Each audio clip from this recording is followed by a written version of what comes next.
Hello दोस्तों, स्वागत है आप सभी का एजुकेशन फॉर इंडिया के प्लेटफॉर्म पर। तो मध्यकालीन यानी मिडिवल हिस्ट्री की जो हम बात करें तो वो हम कंप्लीट करेंगे, और इसके बाद ये इस एंशिएंट हिस्ट्री जो है आपकी वो कंप्लीट हो चुकी है। मॉडर्न हिस्ट्री बहुत जल्द ही आपको वो भी मिल जाएगी। ठीक है, तो एग्जाम से पहले पहले जो है आपकी हिस्ट्री कंप्लीट हो जाएगी। ज्योग्राफी हो चुकी है, लगभग सभी सब्जेक्ट जो है आपके कंप्लीट कराए जा चुके हैं। तो वीडियो का जितना भी आना है या आने की संभावनाएं हैं उससे संबंधित जो है प्रैक्टिस भी आपकी करवाई जा रही है। ठीक है, तो चलिए जुड़ जाइए, ज़्यादा से ज़्यादा इस चैनल को सब्सक्राइब और शेयर करिएगा। चलिए शुरुआत करते हैं मध्यकालीन भारत के इतिहास से। तो हिंदुस्तान, ठीक है, यहाँ पे लिखा है कि हिंदुस्तान ईरानियों द्वारा संबोधित। इसका मतलब क्या है? इसका मतलब ये है कि ईरानियों ने जो है हिंदुस्तान, जो अपना भारत है, आज का भारत है, उसको हिंदुस्तान नाम से जो है संबोधित किया था। ठीक है, भारत का भारत नाम कैसे, मतलब हिंदुस्तान नाम कैसे पड़ा, इसकी पहले हमें एक हिस्ट्री जानने की जरूरत है। ठीक है, तो जिस तरह से जहाँ के जिस देश के लोग आए, उन्होंने उस देश के लोगों ने उसको इसी तरह से पुकारा। ठीक है, उसी तरह से यूनानी आए जब, तो इन्होंने इंडिया कहा। इंडिया क्यों? क्योंकि ये इंडस इंडस के किनारे जो लोग बसे थे, यानी सिंधु नदी के किनारे जो लोग बसे हुए थे, ठीक है, उनको जो है ये मतलब इंडस इंडस नाम से जानने की वजह से, ठीक है, इंडस नदी के किनारे बसने की वजह से इंडिया नाम से संबोधित किया था। वहीं पर ही अरबों द्वारा, अरबों ने जो है ये क्या कहते थे, ये सिंधु नदी को सिंधु ना कहकर हिंदू बोलते थे। हिंदू, इनका सा को जो प्रोनाउंसिएशन था वो हा की तरह था। ठीक है, तो वो हा बोलते थे, हिंदू। इस तरह से सिंधु नदी के किनारे जो बसने वाले लोग थे उनको हिंदू हिंदू कहा जाने लगा, और इस तरह से ये जो नाम है हिंदुस्तान पड़ा। ठीक है, हिंद भारत की जनता के संदर्भ में जो है अरबों द्वारा इसको प्रयोग किया गया था। ठीक है, बात कर लेते, ये तो बात थी हमारे भारत के हिंदुस्तान नाम की। ठीक है, अब हम बात कर लेते हैं, अगर हम मध्यकालीन भारत की बात कर रहे हैं तो शुरुआत कहाँ से होगी? जाहिर सी बात है कि आक्रमण से इसकी शुरुआत होगी, क्योंकि भारत की धरती पर अनेक देशों के, अनेक साम्राज्यों के जो लोग आए, बसे, किसी ने इसको लूटा तो किसी ने इसको बसाया। ठीक है, तो इसी तरह से भारत पर जो पहला मुस्लिम आक्रमण हुआ था वो 711 में हुआ था, जो कि एक अरबी था। कौन? मोहम्मद बिन कासिम। ठीक है, मोहम्मद बिन कासिम था, जिसका युद्ध किसके साथ हुआ था? तो ये जो युद्ध हुआ था, तो वहां के जो जज के पुत्र थे दाहिर, दाहिर का शासन था। कहाँ पर? सिंध पर शासन था। ठीक है, वहीं पर ही जो है आक्रमण हुआ, और इसमें जो है अरब जो है, मतलब ये मोहम्मद बिन कासिम जो है ये विजय हुआ था। ठीक है, इसने सिंध पर जो है विजय प्राप्त की थी, और ये हमें कहाँ मिलता है? चचनामा में मिलता है, जो कि एक फारसी ग्रंथ है। ठीक है, यहाँ पे उल्लेख मिलता है कि अरबों द्वारा जो है सिंध पर विजय प्राप्त हुई थी। अगले वंश की तरह अगर हम बढ़े तो इसी तरह से जो है ये ताता लगता गया। फिर उसके बाद कौन आया? तो उसके बाद आया गजनी वंश का शासक। कौन आया था? गजनी आया था। ठीक है, गजनी वंश की स्थापना की बात करें तो इसे यामनी वंश भी कहा जाता है, उसकी स्थापना अल्पतगीन द्वारा जो की गई थी। ठीक है, इसका जो प्रमुख शासक था गजनी, ठीक है, महमूद गजनी इसका जो है प्रमुख शासक था। गजनी वंश की जो राजधानी थी वो गजनी थी। इसका प्रमुख शासक जो है 998 ईस्वी में वहां पर शासक बना। ठीक है, इसने जो है भारत पर 17 बार आक्रमण किए। ये भारत में बसने के लिए नहीं, बल्कि भारत में एक लूट की इच्छा से आया था। इसी इच्छा को देखते हुए ही जो ये पॉइंट है कि 1026 में फिर उसने जो है लूट की थी। कहाँ पर? सोमनाथ मंदिर में, जो कि बहुत ही प्रसिद्ध जो ये कथन जो है बहुत बार पूछा भी जा चुका है आयोग के द्वारा, कि सोमनाथ मंदिर लूटा गया था, सोमनाथ मंदिर तबाह किया गया था। तो ये किसके द्वारा तबाह किया गया था? महमूद गजनी के द्वारा 1026 में। ठीक है, चंदेलू पर जो प्रथम आक्रमण है 1019-20 में, ठीक है, वो भी किसके द्वारा किया गया था? तो वो भी गजनी के द्वारा ही किया गया था। लेकिन यहाँ का जो शासक था विद्याधर, इसके द्वारा जो है गजनी को हार का सामना करना पड़ा था। अच्छा, गजनी की मेन विशेषता क्या है? कि चांदी का इसने सिक्का चलवाया था। ठीक है, एक तरफ इसने अरबी लिखवाई थी और दूसरी तरफ इसने संस्कृत भाषा का प्रयोग किया था। ठीक है, ये याद रखने योग्य, क्योंकि यहाँ पूछा जाए। देखिए, इसमें वही पॉइंट आपके इंक्लूड किए गए हैं जो पूछे जाने की संभावना है। ठीक, अब हम बात कर लेते हैं गजनी के दरबारी इतिहासकारों की। तो इसमें सबसे प्रसिद्ध जो है वो उतबी था। उतबी, जिसे तारीखे यामिनी भी, जिसकी प्रसिद्ध कृति थी तारीखे यामिनी। ठीक है, इसके अलावा और कौन से इनके प्रमुख विद्वान थे? तो अलबरूनी है, जिसके बारे में हम नीचे बात करेंगे। तारीखे सुबुकुद्दीन, किसकी लिखी थी? बैहाकी द्वारा लिखी गई थी। ठीक है, और फिरदौसी, जिनकी प्रसिद्ध कृति कौन सी थी? सहनामा। ठीक है, अब हम बात करें अल बरूनी, ठीक है, जिसे एक इतिहासकार कहना गलत होगा क्योंकि ये एक खगोल वैज्ञानिक भी था, भूगोल का भी अच्छा ज्ञाता था, तर्कशास्त्र का भी अच्छा था, ठीक है, इसे औषधि में भी अच्छा ज्ञान था, ये गणित भी अच्छी मतलब लगाता था, इसको धर्म के बारे में भी बहुत अच्छा ज्ञान था और ये धर्मशास्त्रों का भी अच्छा ज्ञानी था, ठीक है। इसकी प्रसिद्ध पुस्तक की बात करें तो किताब उल हिंद जो है इसकी प्रसिद्ध पुस्तक है। और इस पुस्तक का नाम हम क्यों ले रहे हैं, क्योंकि इसमें भारत की सामाजिक और सांस्कृतिक स्थिति का जो विवरण है वो इसी की बुक से हमें प्राप्त होता है कि गजनी के टाइम पे जो है भारत की जो सामाजिक और सांस्कृतिक स्थिति है वो कैसी थी, ठीक है। इसके अलावा बात करें तो तहकीक हिंद जो है ये अरबी भाषा में लिखी गई थी। पुराणों का अध्ययन करता भी इसे कहा जाता है, ठीक है, क्योंकि इसने पुराणों का है सभी पुराणों का जो है अध्ययन किया था अल-बरूनी ने, ठीक। अब हम बात कर लेते हैं मोहम्मद गौरी की, ठीक है। मोहम्मद गौरी का तो आपने कई बार सुना भी होगा। मोहम्मद गौरी के ऊपर कई सीरीज भी बन चुकी हैं, कई नाटक बन चुके हैं, पृथ्वीराज चौहान के नाम से नाटक बन चुके हैं। अगर जो भी कभी भी देखेगा पुरानी उसमें, ठीक है, तो आप यूट्यूब पे डालकर देख सकते हैं। तो इनके कई नाटक भी बन चुके हैं पृथ्वीराज चौहान की, इससे कहानी क्योंकि जुड़ी हुई है, ठीक है। तो मोहम्मद गौरी जो है ये 1178 में गुजरात पर इसने पहला आक्रमण किया था और उसी गुजरात विजय के बाद इसने मलिक काफूर को पाया था, ठीक है, जिसे 1000 दिनारी कहा जाता है, मलिक काफूर को पाया था, ठीक है। प्रथम आक्रमण जो है इसका कब हुआ था, तो प्रथम आक्रमण जो है इसने 1175 में मुल्तान पर किया था, ठीक है। ये कई बार पूछा भी गया है। अब हम बात कर लेते हैं 1178 गुजरात विजय की, जिसमें मूलराज सेकंड, ठीक है, मूलराज सेकंड या फिर भूइम सेकंड कहा जाता है, जो कि देवी जो उनकी माँ थी नायिका देवी, ठीक है, इनके नेतृत्व में ये जो है आबू पर्वत पर ये युद्ध लड़ा गया था और ये गौरी की जो है ये प्रथम पराजय थी, ठीक है। कौन सी, ये प्रथम पराजय थी।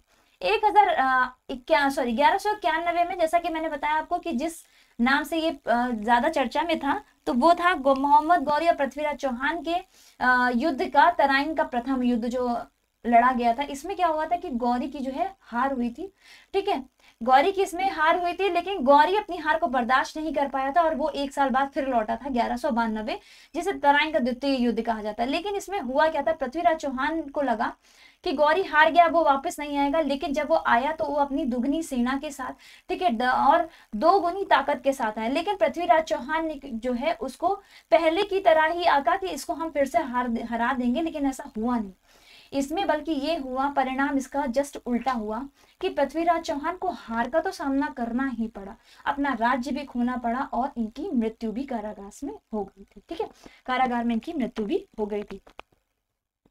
1194 की बात करें तो ये चंदावर के युद्ध के नाम से जाना जाता है, गौरी और जयचंद के बीच में था। जयचंद वही था जिसकी पुत्री का विवाह जो है पृथ्वीराज चौहान के साथ हुआ था और सही सीधे से नहीं हुआ था।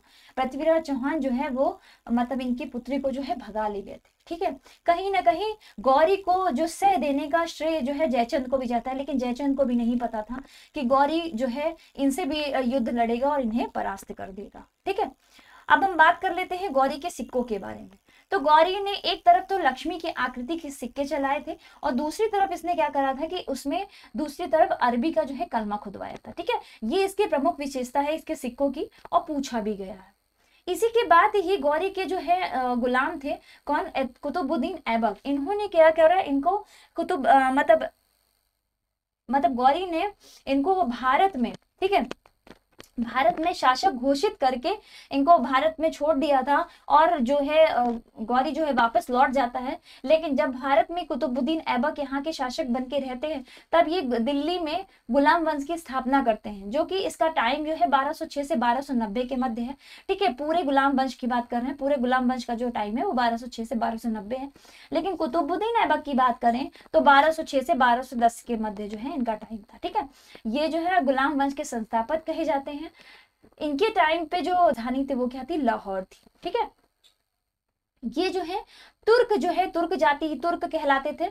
ज्यादातर इनको मामलुक सुल्तान कहना इनको ज्यादा कहलाना पसंद था, ठीक है। आजीवन इन्होंने सुल्तान की उपाधि से परहेज किया, मतलब कि इन्होंने हमेशा गुलाम बनकर ही जीवन व्यतीत करना पसंद किया। इन्होंने कभी भी, ठीक है, अपने आप को सुल्तान घोषित करने की कोशिश नहीं की। ये इनकी ईमानदारी कह सकते हैं अपने सुल्तान के प्रति, जो इन्होंने कभी भी उनके बराबर अपने को दर्जा नहीं दिया, ठीक है। और ये हुआ क्या था कि 4 साल के बाद ही चौगान खेलते समय, जिसको हम आधुनिक में पोलो कहते हैं, ठीक है, आधुनिक खेल पोलो कहते हैं, चौगान खेलते समय क्या हुआ था, घोड़े से गिरकर इनकी वहीं पे ही मृत्यु हो जाती। अब हम बात कर लेते हैं इनको उपाधि कौन कौन सी मिली थी। तो उपाधि इनको कुरान खां और लाख बख्श की उपाधि जो है इनको प्राप्त हुई थी, ठीक है। इनके द्वारा जो निर्माण कार्य है वो बहुत प्रसिद्ध निर्माण कार्य है, जिसमें से कुतुब उल इस्लाम, ठीक है, जो कि दिल्ली में एक मस्जिद है, ठीक है, कुव्वत उल इस्लाम, इसकी इन्होंने स्थापना की थी। कुतुब मीनार की इन्होंने स्थापना करी थी। स्थापना क्या, इन्होंने जो कुतुब मीनार का निर्माण जो शुरू तो किया था, लेकिन ये खत्म नहीं कर पाए थे, ठीक है, जिसका जो निर्माण कार्य है वो इल्तुतमिश ने पूरा किया था। 2.5 दिन का झोपड़ा और जिसे 2.5 दिन का झोपड़ा भी कहते हैं, ठीक है, ये अजमेर में कुतुबुद्दीन ऐबक द्वारा बनवाया गया था। अब हम बात कर लेते हैं इल्तुतमिश की। इल्तुतमिश, इन्हें गुलामों का गुलाम भी कहा जाता है, क्योंकि ये कहीं ना कहीं ये जो है ये कुतुबुद्दीन ऐबक के जो है गुलाम ही थे, ठीक है। और इल्तुतमिश ने किया क्या था, इल्तुतमिश ने जो कुतुबुद्दीन ऐबक है इनके पुत्र को मारकर, क्योंकि वो एक अच्छा शासक नहीं था, इसलिए उसको मारकर, ठीक है, ये दिल्ली की राजगद्दी पर जाके बैठ गए थे, ठीक है। 1211 से 1236 के मध्य जो है इनका शासन काल था। ये इल्बरी जनजाति के थे, ठीक है, गुलामों का गुलाम इनको कहा जाता है। अच्छा, ये सुल्तान बनने से पहले जो है ये कहाँ के सूबेदार थे, ये जो है ये बदायूं के सूबेदार थे, ठीक है। और गौरी के आदेश पर ही ऐबक द्वारा इनको दास्तां से मुक्त भी कर दिया गया था, जब ये दास्तां से मुक्त हो गए थे। तो इसके अलावा, ठीक है, इसीलिए ये सुल्तान जो है इन्होंने अपने आप को घोषित किया था, और ये दिल्ली के पहले सुल्तान थे, ये याद रखिएगा। दिल्ली के पहले सुल्तान की अगर हम बात करें तो इल्तुतमिश जो है वो दिल्ली के पहले सुल्तान थे। इन्होंने कौन कौन सी उपाधि धारण की, तो सुल्तान आजम की जो है इन्होंने उपाधि ली। इसके अलावा दिल्ली सल्तनत स्वतंत्र राज्य जो है घोषित था इनके समय पे, ठीक है। इन्होंने शुद्ध अरबी सिक्के जारी किए थे। सिक्कों पर जो है टकसाल का नाम पहली बार अगर किसी ने खुदवाया था तो वो इल्तुतमिश ने खुलवाया था, ठीक है। इसके अलावा चांदी का मतलब चांदी के सिक्कों को टंका कहा जाता था, और तांबे के सिक्कों को उनके टाइम पे क्या कहा जाता था, चीतल कहा जाता था, जो इनके द्वारा चलवाए गए थे। इनकी पुत्री थी रजिया सुल्तान, ठीक है। इनकी पुत्री कौन थी, रजिया सुल्तान। रजिया सुल्तान जो है 1236 से 1240 के मध्य इनका जो है कार्यकाल था। देखिए बहुत डिटेल में जब हम आपको हिस्ट्री जब पूरी तरह से, अभी तो मैंने सिर्फ ये फैक्ट इसमें जो है इंक्लूड किए हैं, ठीक है। जब हम आपको बहुत डिटेल में जो है हिस्ट्री पढ़ाएंगे आगे चलकर, तब हम आपको बताएंगे कि बीच की हिस्ट्री थी क्या, और रजिया सुल्तान, अभी हम रजिया सुल्तान ने जो है सुल्तान का पद कैसे लिया, ठीक है। अभी हम ऊपर ही ऊपर पढ़ लेते हैं कि रजिया सुल्तान जो है इस पद को पाने के लिए इसने बहुत सारी लड़ाइयां लड़ी थी, जिसमें इनके भाई और माँ भी शामिल थे, ठीक है। ये किसकी पुत्री थी, तो ये इल्तुतमिश की पुत्री थी। और इल्तुतमिश ने जो है अपने होते हुए जो है मतलब अपनी मृत्यु को समीप देखते हुए रजिया सुल्तान को जो है सुल्तान घोषित किया था। हालांकि जो वहां के तुर्क थे उन्होंने मतलब इसको नहीं माना था, ठीक है, इसीलिए जो रजिया सुल्तान को संघर्ष करना पड़ा था इतना। लेकिन ये पहले ऐसी शासिका थी, या पहली ऐसी महिला सुल्तान थी जो दिल्ली शासक के सिंहासन पर बैठी। और दूसरी चीज है कि ये इल्तुतमिश ने मतलब इल्तुतमिश द्वारा पहली ऐसी महिला शासिका जिसको सुल्तान घोषित भी किया गया, ठीक है। मध्यकालीन भारत की ये पहली मुस्लिम शासिका थी, ठीक है। राजशक्ति की बात करें तो सुल्तान, इन्होंने एक नियम पारित किया था कि सुल्तानों के हाथ में जो है शक्ति जो है केंद्रित की जाए, ठीक है। इसी बात से ही रुष्ट होकर तुर्कों ने जो है क्या करा था, इनको जो है 40 में सत्ताच्युत कर दिया था, ठीक है, मतलब इनको सत्ता से हटा दिया था इनसे नाराज होकर, ठीक है। पहली बात तो ये महिला का शासिका होना बर्दाश्त वैसे कर नहीं पाए थे, लेकिन इनके इस बयान के बाद, इनके इस आदेश के बाद रजिया सुल्तान को इन्होंने एक तरह से हर हद तक हटाने की कोशिश की और हटा भी दिया था, ठीक है। इसलिए ये केवल 4 साल तक ही जो है राज्य कर पाई थी।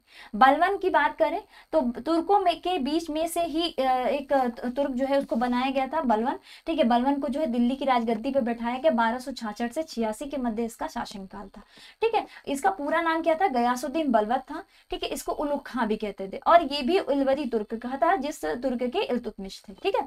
इसने नौरोज त्योहार की जो प्रथा जो है आरंभ की थी, जो कि एक ईरानी नववर्ष के नाम से जाना जाता था, ठीक है। दीवाने अर्ज जो है इसने बनाया था, जो कि एक सैन्य विभाग था। ये रक्त और लौह की नीति अपनाया था इसने, मतलब मारो काटो और राज्य करो, ठीक है। रक्त और लौह की नीति अपनाया था। और इसने अपने सुल्तान पद को जो है ईश्वरीय पद जो है उसको ईश्वरीय पद कहा था। ठीक है, सिजदा और पाबोस की रीति जो इसने चलाई थी, सिजदा में क्या होता था कि मतलब दंडवत प्रणाम, एक तरह से जो है हम लोग कहते हैं कि दंडवत प्रणाम, ठीक है, वो होता था सिजदा। और पाबोस में क्या होता था, सुल्तान के पैरों को चूमा जाता था। ठीक है, तो सिजदा और पाबोस की जो है रीति इसने प्रारंभ की थी, क्योंकि इसने सुल्तान पद को जो है ईश्वरीय प्रदत्त कहा था, इसलिए इसने ये नियम चलाए थे। ठीक है, इसके अलावा इसने उपाधि कौन कौन सी धारण की थी, तो खसदार उपाधि धारण की थी, जो कि इल्तुतमिश द्वारा दी गई थी। अमीर शिकार उपाधि धारण की थी, जो कि रजिया द्वारा दी गई थी। और अमीर आखुर, जो कि बहरम शाह द्वारा दी गई थी। ठीक है, चलिए अगले सुल्तान की तरह अगर हम बढ़े तो खिलजी वंश की अब हम बात करेंगे। तो गुलाम वंश के बाद अगर कोई वंश बसा तो कौन सा बसा था, खिलजी वंश बसा था, जो कि अगर पूछा जाता है कि मध्यकालीन भारत में सबसे कम समय का जो राज्यकाल था वो किसका था, तो भाई वो खिलजी वंश का था। ठीक है, क्योंकि इसमें मेनली 2 या 3 ही शासक हुए। कौन कौन से थे उनके हम मेन बात कर लेंगे। तो 1290 से 1230 के मध्य जो खिलजी वंश का शासन था। ठीक है, इसके संस्थापक की बात करें तो जलालुद्दीन फिरोज खिलजी जो है इसके संस्थापक थे। ठीक है, इनका जो भतीजा था अलाउद्दीन खिलजी, अलाउद्दीन खिलजी ने क्या किया था कि फिरोज शाह तुगलक जलालुद्दीन फिरोज खिलजी की जो है जलालुद्दीन खिलजी जिसको कहा जाता है, जलालुद्दीन खिलजी की जो है हत्या कर दी थी कब, 1296 में। और कहाँ की थी, कड़ा मानिकपुर में जो है इन्होंने, जो कि इलाहाबाद में है, यहाँ पर इन्होंने क्या करा था, चाकू घुसकर हत्या कर दी थी और इनकी पुत्री से विवाह कर लिया था। ठीक है, खिलजी जो है 1296 में इसने अपने आप को सुल्तान घोषित कर लिया था दिल्ली का। ठीक है, इसका बचपन का नाम जो था क्या था, अली, और गुरसाब से इसका नाम था। ठीक है, इसने अपनी को सिकंदर सानी की उपाधि ली, इसने खुद से ली थी, क्योंकि ये जो है सिकंदर महान के बाद अपने आप को दूसरा सिकंदर मानता था, इसलिए इसने सिकंदर सानी की उपाधि ली थी। ठीक है, देवगिरी शासक जो है रामचंद्र देव, इनके खिलाफ इसने युद्ध लड़ा था 1307 में। और रायन की उपाधि जो है रामचंद्र देव को दी थी, वो भी क्यों, क्योंकि इनसे इतना प्रभावित हुआ था, इनकी लड़ाई से इतना प्रभावित हुआ था, इस वजह से इसने रायन की उपाधि दी थी। ठीक है, रामचंद्र देव जो है इनको हराने के बाद। ठीक है, लेकिन फिर भी अलाउद्दीन खिलजी जो है शांत नहीं रहा और कहीं ना कहीं वो षड्यंत्र करता रहा। इसके फलस्वरूप जब हुआ क्या कि रामचंद्र देव को जब ये पता चल गया कि ये षड्यंत्र चल रहा है, तो उन्होंने राज्य छोड़कर वो भाग जाते हैं। ठीक है, अब हम बात कर लेते हैं खिलजी के कामों के बारे में, जहां से क्वेश्चन बनते हैं। ठीक है, तो इसने स्थायी सेना प्रारंभ की थी, और सेनाओं को जो है नगद वेतन देने की जो नीति अगर किसी ने चलाई थी तो वो किसने चलाई थी, अलाउद्दीन खिलजी ने चलाई थी। ठीक है, ये पहला ऐसा सुल्तान था जो भूमि कर लेता था, मतलब जो इनकम टैक्स जो आज के टाइम पे जो हॉस टैक्स कहते हैं। ठीक है, वो भूमि कर जो है ये 50% भूमि का लेता था। भूमि की पैमाइश कर, मतलब यहाँ पे लिखा है क्या है कि भूमि की जो पैमाइश करता था और उस पर लगान वसूलता था। ठीक है, इसी से संबंधित जो है इसने मतलब वो भी, इसको खराज भी कहा जाता था भूमि कर को, और इसी संबंधित इसने विभाग बनाया था दीवाने खैरात। ठीक है, दीवाने खैरात। ठीक, आगे हम बात करें तो 1540 में इसी के टाइम पर जायसी मोहम्मद जायसी द्वारा जो है पद्मावत की रचना की गई थी। तो पद्मावत जो है इसमें जो है अलाउद्दीन खिलजी और पद्मावती के बारे में जो है उल्लेख मिलता है कि जो खिलजी था वो मतलब पद्मावती की सुंदरता से सुनकर, उनकी सुंदरता के बारे में सुनकर इतना मोहित हो जाता है कि वो जो है आक्रमण कर देता है चित्तौड़ पर। और राणा जी को पराजित करने के बाद जैसे ही ये राज्य में घुसता है तो देखता है कि जो पद्मावती समेत जितनी भी वहां पे महिलाएं होती हैं वो जौहर धारण कर लेती है। ठीक है, वो जौहर ले लेती हैं, और मतलब जो खिलजी को है जो कभी भी जो है पद्मावती का जो है दर्शन नहीं होता है। ठीक है, ऐसी ही कुछ वृत्तांत जो है जायसी द्वारा जो है इसमें रचित किए गए हैं। ये आप इससे संबंधित जो नई मूवी आई थी एक पद्मावती की, उसमें भी आप देख सकते हैं। ठीक है, सार्वजनिक वितरण प्रणाली का जो प्रारंभ है जिसे पीडीएस भी कहते हैं। ठीक है, ये किसने शुरू किया था, ये अलाउद्दीन खिलजी ने शुरू किया था। ठीक, घड़ी कर जो कि झोपड़ियों घरों पर लगाया जाता था, और चराई कर जो कि दुधारू पशुओं पर लगाया जाता था, ये वसूलता था। ठीक है, इसके अलावा अगर हम बात करें तो इसने खुद मतलब जो जमींदार होते थे, ठीक है, बलाहा जिसे साधारण किसान कहा जाता है, और मुक्तदम जिसे चौधरी लगान वसूलने वाले जो अधिकारी होते थे, इन अधिकारियों की स्थापना की थी। और ये परंपरागत जो है लगान अधिकारी थे। ठीक है, खुद से बलाहार और मुकद्दम। ठीक है, इसने 4 तरह के अध्यादेश जारी किए थे। कौन कौन से, उपहार पेंशन दान में प्राप्त भूमि वापस ले ली थी, गुप्तचर विभाग, ये पहला ऐसा शासक था जिसने गुप्तचर विभाग बनाए थे। ठीक है, गुप्तचर विभाग, जिस जो भारत में जैसे राव है, पाकिस्तान में आईएसआई है, ठीक है, इस तरह जो है अलाउद्दीन खिलजी ने जो गुप्तचर विभाग बनाने की जो प्रथा है शुरू की थी।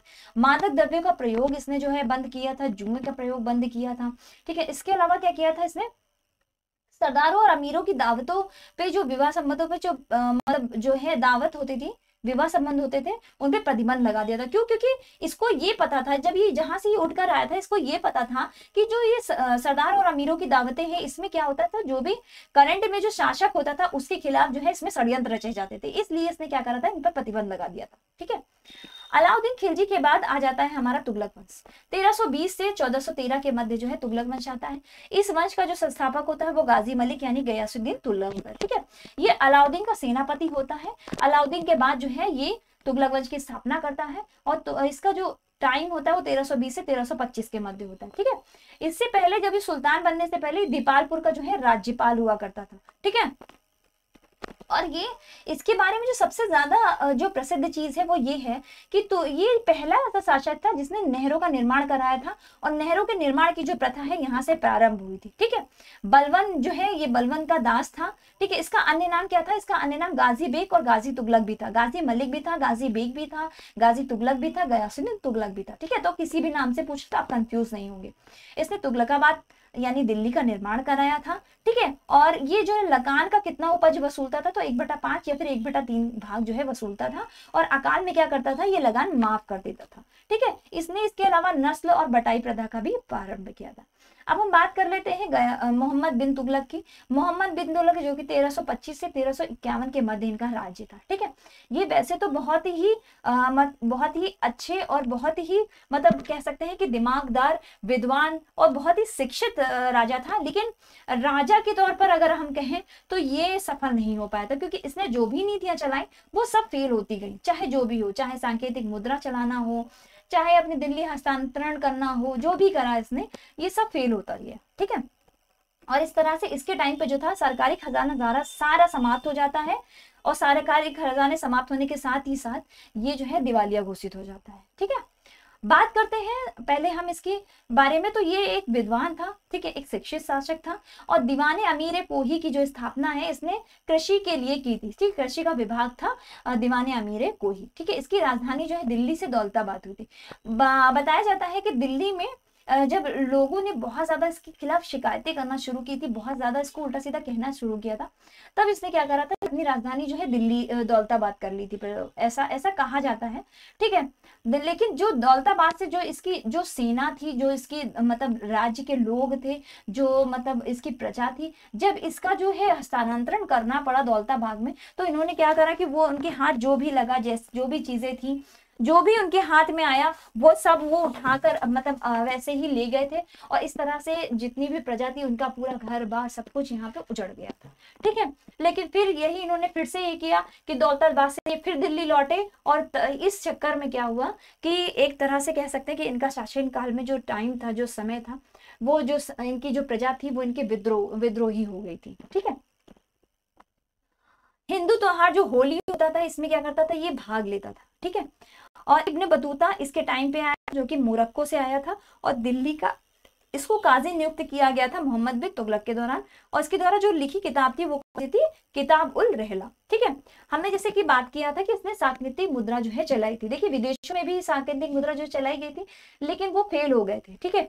और मोहम्मद बिन तुगलक ने भी ये आजमाया कि शायद ये सफल हो जाएंगे, लेकिन ऐसा हुआ नहीं। लोग जो वहां की जनता थी उन्होंने क्या करा कि इसी से ही मिलती जुलती मुद्राएं जो है सांकेतिक मुद्रा के जस्ट कॉपी वो बना लेते थे, और इस तरह से क्या हुआ कि मुद्राएं जो है बहुत हद तक मतलब अधिक मात्रा में होने लगी, ठीक है। सामान जो है आर्थिक चीजें कम पड़ने लगी, और इस तरह से ये मुद्रा का जो चलन था वो भी समाप्त हो गया, ठीक है।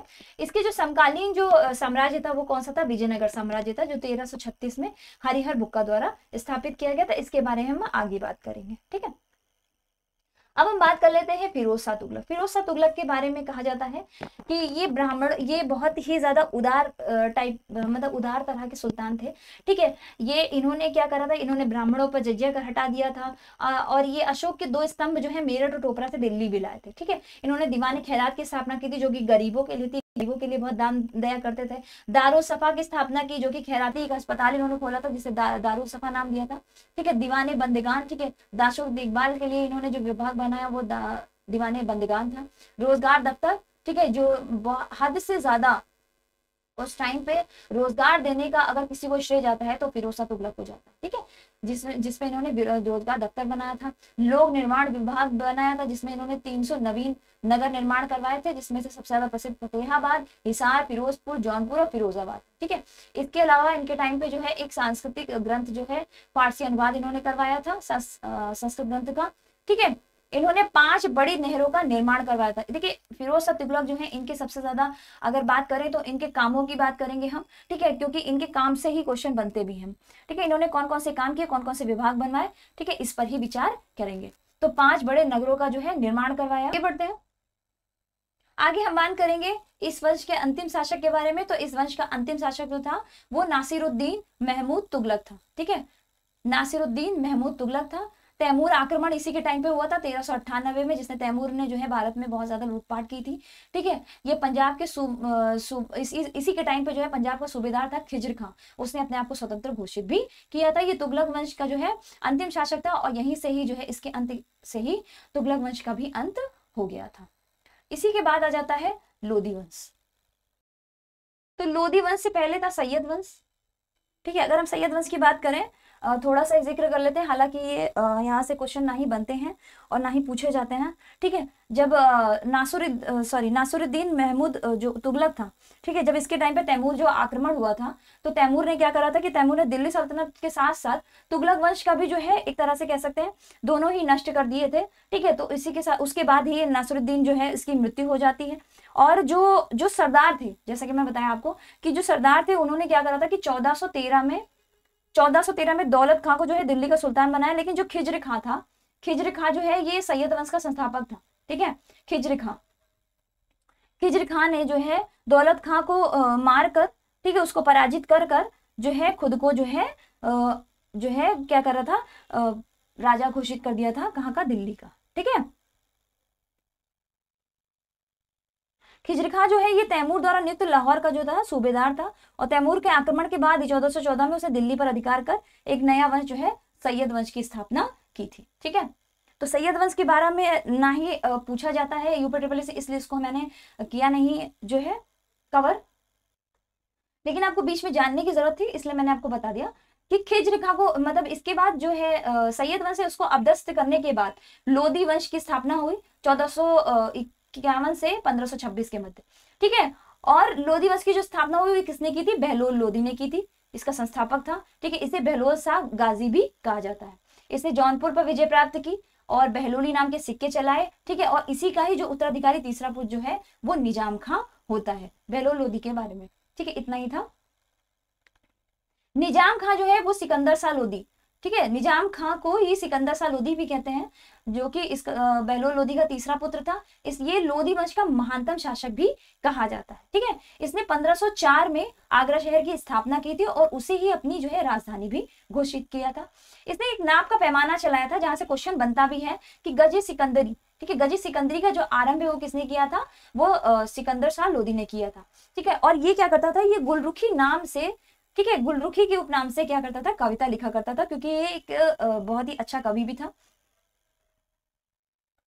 इसके बाद ही इब्राहिम लोधी आ जाते हैं जो कि लोधी वंश के अंतिम शासक होते हैं।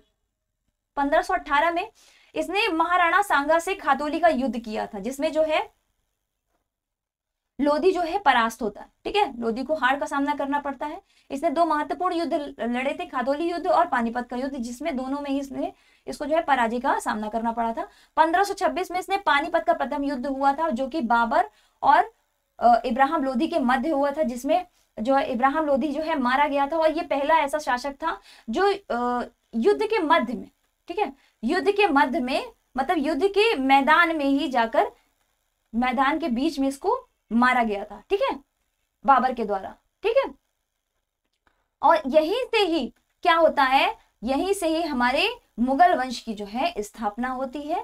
ठीक है, बाबर जब भारत आया 1526 में, जब इसने आक्रमण किया, ठीक है, वहीं से ही मुगल वंश की जो है शुरुआत हो जाती है भारत के अंदर और यहीं से इसका राज्य जो है स्थापित हो जाता है। ठीक है। तो मुगलों की बात करने से पहले हम विजयनगर साम्राज्य की बात कर लेंगे, जो मोहम्मद बिन तुगलक के समकालीन थे। एक बार छोटा सा इंट्रोडक्शन देख लेते हैं। तो विजयनगर साम्राज्य जो है ये संगम वंश, ठीक है, इसमें 4 वंश थे। कौन कौन से? संगम वंश, सालू वंश, तुलुप वंश और अराविडु वंश, ठीक है। जिसमें जो संगम वंश था, ठीक है, इसकी स्थापना जो है 1336 में हरिहर बुक्का ने की थी, ठीक है। इसी के जो पुत्र थे हरिहर द्वितीय, ठीक है, ये बुक्का के पुत्र थे। इन्होंने महाराजा धीराज की उपाधि दी थी, ठीक है। इन्होंने महाराजा धीराज की उपाधि ली थी, ठीक है। कनारा, मैसूर, त्रिचिनापल्ली और कांची पर इन्होंने विजय प्राप्त की। किसने? हरिहर द्वितीय ने, ठीक है। इसके बाद ये जो है ये शिव के जो विरूपाक्ष रूप है इसके उपासक भी थे, ठीक है। इसमें ये प्रमुख थे, इसलिए इनके बारे में ये कवर किया है, ठीक है। इसके अलावा बात करें सालू वंश, तो सालू वंश जो है इसकी स्थापना जो है 1485 से 1490 के मध्य हुई थी और इसके संस्थापक थे नरसिंह सालू, ठीक है। ये वीर नरसिंह द्वारा ये पदच्युत कर दिए गए थे। इसके बाद ही सुलभ वंश की जो है स्थापना, तुलुप वंश की स्थापना होती है। तुलुप वंश की स्थापना वीर नरसिंह द्वारा होती है, ठीक है। वीर नरसिंह जो है इसके संस्थापक होते हैं, किसके? तुलुप वंश के, ठीक है। तुलुप वंश में बात करें तो संस्थापक वीर नरसिंह थे। 1509 में इनकी मृत्यु हो गई थी और इस वंश के जो प्रमुख शासक थे वो कृष्णदेव राय थे, जिन्होंने गोलकुंडा का युद्ध लड़ा था। गोलकुंडा युद्ध जो लड़ा गया था वो कुली कुतुब शाह द्वारा लड़ा गया था, ठीक है। जो कुली कुतुब शाह है वो परास्त हुआ था, ठीक है। इसके अलावा इनके टाइम पर तेलुगु साहित्य का जो है इसको स्वर्णकाल कहा जाता है, क्योंकि अष्टदिग्गज को संरक्षण जो है इन्होंने ही दिया था। किसने? कृष्णदेव राय ने, ठीक है। अराविडु की बात करें तो अराविडु वंश की स्थापना जो है वो तिरुमल ने की थी और इसके जो सबसे प्रमुख थे वो सदाशिव राय थे, ठीक है। लेकिन सदाशिव राय भले ही उस टाइम पे प्रमुख थे, लेकिन जो वास्तविक शक्ति थी उस टाइम पे अराविडु की, तो वो मंत्री जो थे राम राय इनके हाथों में थी, ठीक है। और इन्हीं के टाइम पे सबसे प्रमुख युद्ध जो है तालीकोटा का युद्ध हुआ था 1565 के मध्य, जो कि बीजापुर, अहमदनगर और गोलकुंडा बीदर, ठीक है, इसकी संयुक्त सेना और विजयनगर के बीच में हुआ था, ठीक है। जिसमें हुसैन शाह द्वारा जो है राम राय को जो है वध कर दिया गया था, ठीक है। और सदाशिव राय की भी मृत्यु हो गई थी। अच्छा, विजयनगर साम्राज्य की बात करें तो इसमें सबसे प्रमुख बात यह है कि विजयनगर की जो राजधानी रही वो हम्पी रही, ठीक है, ये याद रखिएगा। चलिए आगे बढ़ते हैं। भक्ति और सूफी आंदोलन, ठीक है। भक्ति सूफी आंदोलन की बात करें तो इसके जो प्रवर्तक और संप्रदायों की बात कर लेते हैं। जो मेन पूछे जाते हैं सिर्फ वही कवर किए हैं, बहुत ज्यादा डिटेल में नहीं पढ़ा है, ठीक है। बहुत ज्यादा डिटेल में पढ़ने की जरूरत भी नहीं है, अभी एग्जाम पर्पज से जो आपका रिवीजन है बस वही करना है, ठीक है। तो शंकराचार्य जो है ये अद्वैतवाद संप्रदाय के थे। रामानुजाचार्य जो है विशिष्टाद्वैत के थे और ये मिलान में क्वेश्चन भी आ जाता है सीधा सीधा, ठीक है। मध्वाचार्य जो थे वो द्वैतवाद संप्रदाय से थे। निम्बकाचार्य जो है वो द्वैतवाद से थे, ठीक है। इसके अलावा बल्लवाचार्य जो है शुद्ध द्वैतवाद या पुष्टि मार्ग भी कहा जाता है, इस संप्रदाय से संबंधित है। और शंकर देव जो है एक सरल संप्रदाय से संबंधित थे, ठीक है। अगर हम करंट में बात करें तो रामानुजाचार्य जानते हैं आप कि हैदराबाद में इनकी जो है मूर्ति बनाई गई है, ठीक, इनका स्टैचू बनाया गया है जिसे एकता का प्रतीक भी कहा जाता है, ठीक है। चलिए आगे बढ़ते हैं। भक्ति आंदोलन देख लेते हैं हम छोटा सा, ठीक है। इसका जो उदय है वो द्रविड़ यानी कि दक्षिण में हुआ था। 8वीं सदी में ही शंकराचार्य के उदय के साथ ही इसका सूत्रपात हुआ, किसका? भक्ति आंदोलन का, ठीक है। इसका जो प्रसार है, इसका जो प्रसार की अगर हम बात करें तो ये दक्षिण भारत में वैष्णव अलवार संतों द्वारा और शैव नयनार संतों द्वारा जो है इसका जो है प्रसार किया गया था, ठीक है। अगर हम उत्तर भारत की बात करें तो उत्तर भारत में जो है रामानंद थे, ठीक है। रामानंद जो थे उत्तर भारत में भक्ति आंदोलन के प्रवर्तक माने जाते हैं, ठीक है। इनका जन्म जो है 1299 में हुआ था प्रयाग में, ठीक है। और ये सगुण ब्रह्म के उपासक थे। संदेशों का इन्होंने प्रचार जो है हिंदी में करा था और ये कबीर दास जी के गुरु थे, ठीक है। कबीर दास जो है इनके 12 शिष्यों में से एक थे। कबीर दास की बात करें तो इनका जो पालन पोषण है वो जुलाहा दंपति नीरू और नीमा द्वारा किया गया था। इनकी जो प्रमुख कृति है जैसा कि आप जानते हैं कि बीजक थी, ठीक है, जिसमें इन्होंने अपने उपदेशों का संकलन दिया है। और इनकी 3 प्रमुख रचनाएं थी, कौन कौन सी? साखी, संवद और रामायणी। इसके अलावा हम बात करें तो अमरमूल, ठीक है, धर्मराज के साथ जो है कबीर के संवादों का जो संकलन है वो किसके अंतर्गत है? अमरमूल के अंतर्गत है, ठीक है। अब हम बात कर लेते हैं गुरु नानक। यहाँ पे देखिए शॉर्ट में पढ़ रहे हैं, आगे जाके मैंने इसको थोड़ा सा और डिटेल में जो है कवर किया है, तो हम पहले छोटा सा देख लेते हैं। तो गुरु नानक की बात करें तो 1569 में इनका जन्म हुआ तलवड़ी पाकिस्तान में, ठीक है। इनकी मृत्यु जो है 1539 में हो गई थी। सिख धर्म की जो स्थापना है गुरु नानक जी ने की थी और ये सिकंदर लोधी के समकालीन थे, ठीक है। ये एकेश्वरवाद में विश्वास करते थे और ये निर्गुण ब्रह्म के उपासना पर बल देते थे, मतलब कि मूर्ति पूजा पे ये बल नहीं देते थे। और गुरु लंगर की जो शुरुआत है, ठीक है, ये किसके द्वारा की गई थी? ये गुरु नानक के द्वारा ही की गई थी। एक और प्रमुख नाम है नामदेव। नामदेव जो है ये महाराष्ट्र के थे और ये भक्ति आंदोलन में जो है सबसे लोकप्रिय इनको माना जाता है। ठीक है, ये विनोबा खेचर यानी कि नामदेव के जो है ये गुरु थे। ठीक है, और ये किससे संबंधित थे, तो ये वारकरी संप्रदाय से संबंधित थे। ठीक है, इनके कुछ पद हैं जो कि गुरु ग्रंथ साहिब जो है उसमें संकलित भी इनके पद जो है किए गए थे। ठीक है, अब हम बात कर लेते हैं चिश्तिया सूफी मत की। ठीक है, तो इसकी स्थापना जो है चिश्त में हुई थी, चिश्त यानी कि अफगानिस्तान में। ठीक है, और इसकी स्थापना जो है 2 लोगों ने की थी जो कि गुरु और शिष्य थे, जिसमें से गुरु क्या नाम था, अबू इशहाक समी चिश्ती, और शिष्य का नाम था ख्वाजा अबू अहमद। ठीक है, अबू अहमद नाम था, जिन्होंने जो है चिश्ती वंश की जो है चिश्ती सूफी मत की जो है स्थापना की थी। इसमें प्रमुख अगर चिश्ती जो है थे तो उनकी बात करें तो ख्वाजा मोइनुद्दीन चिश्ती। ठीक है, ये मोहम्मद गौरी के साथ भारत आए थे। इसके अलावा बाबा फरीद, ठीक है, ये बलवन के दामाद थे और गुरु ग्रंथ साहिब में इनकी भी रचना है। नामदेव के साथ साथ इनकी भी कुछ रचनाएं जो है गुरु ग्रंथ साहिब में। ठीक है, बाबा फतेह, इसके अलावा निजामुद्दीन औलिया, ये सुल्तानों, ये लगभग 7 सुल्तानों के समकालीन थे। ठीक है, अमीर खुसरो और निजामुद्दीन औलिया जो है ये 2 ऐसे लोग थे जिन्होंने सबसे ज्यादा शासकों के जो है राज्यकाल देखे थे। ठीक है, आखिर बात करें तो शेख सलीम चिश्ती जो कि अंतिम सूफियों में से एक थे। ठीक है, चलिए आगे बढ़ते हैं। अब हम बात कर लेते हैं, हमने जहां पे छोड़ा था सूफी मुगल वंश। ठीक है, मुगल वंश पे छोड़ा था तो वहीं आ जाते हैं फिर से। तो बाबर का जो है ये बाबर जो है तुर्की चगताई शाखा से संबंधित था। ठीक है, ये एक वंश तो इसका चंगेज खान से था और दूसरा वंश जो है तैमूर खान से था। ठीक है, इसका पूरा नाम जो है जहीरुद्दीन मोहम्मद बाबर था। ठीक है, इसका जन्म 14 फरवरी 1483 में कहाँ पे हुआ था, फरगना में। कहाँ पर, फरगना में हुआ था। और 1507 में इसने मिर्जा की उपाधि त्याग कर पादशाह की जो है उपाधि धारण कर ली थी। इसी के टाइम पर जो है सैबानी खान का आक्रमण हुआ था। ठीक है, सैबानी खान ने इसके ऊपर आक्रमण किया था और इसने जो है फरगना पे जो है राज्य कर लिया था। जो कि बाबर जो है इसका ये ऐसा होता है कि ये कई सालों तक, ठीक है, कई सालों तक भागा भागा घूम रहा था। ठीक है, लेकिन फिर इसने क्या किया था, सैबानी खान को बड़ी चतुरता के साथ इसने परास्त किया था। ठीक है, और उसके बाद ही फिर इसने जो है भारत की तरफ रुख किया 1526 ईस्वी में। जब 1526 ईस्वी में इसने मतलब रुख किया तो इसको भी नहीं पता था कि ये यहाँ का कभी शासक भी बन बैठेगा, क्योंकि जब इसने पानीपत का युद्ध जो लड़ा था, प्रथम युद्ध, ठीक है, इसमें कहीं ना कहीं असफल हो रहा था। लेकिन जो तुगलुगमा जो युद्ध नीति है, जब इसका प्रयोग किया, जिसका प्रयोग सैबानी खान ने किया था। सैबानी खान मैंने बताया जैसे कि मतलब जो फरगना में आकर जिसने बाबर पर आक्रमण किया था और उसने इसी युद्ध नीति से ही जो है फरगना को भी जीता था। ठीक है, तुलुगमा युद्ध नीति से। और उसी तुलुगमा युद्ध नीति को अपनाते हुए मुगल बादशाह अकबर ने, ठीक है, सॉरी, मुगल बादशाह बाबर ने, ठीक है, इसने जो है इब्राहिम लोदी पर जो है आक्रमण किया और इस युद्ध नीति में ही पहली बार तोपों का प्रयोग हुआ। तोपों के प्रयोग के द्वारा ही जो है इब्राहिम लोदी को परास्त करके बाबर जो है मुगल वंश की स्थापना करने में सफल हो पाया था। ठीक है, और बाबर ने स्वयं को जो है बादशाह भी घोषित किया था। इसने और इसके अलावा भारत पर और कौन कौन से महत्वपूर्ण युद्ध लड़े, तो खानवा का युद्ध। ठीक है, खानवा का युद्ध जो है 17 मार्च 1527 ईस्वी में हुआ था, जो कि बाबर और राणा सांगा के मध्य हुआ था, जिसमें बाबर जो है विजयी हुआ था। ठीक है, और इसी के बाद ही बाबर ने जो है गाजी की उपाधि धारण की थी। इसके अलावा अन्य महत्वपूर्ण युद्ध की बात करें तो चंदेरी का युद्ध, जो कि 1528 में हुआ था। ठीक है, बाबर और मेदिनी राय के मध्य में हुआ था और इसमें भी बाबर विजय हुआ था।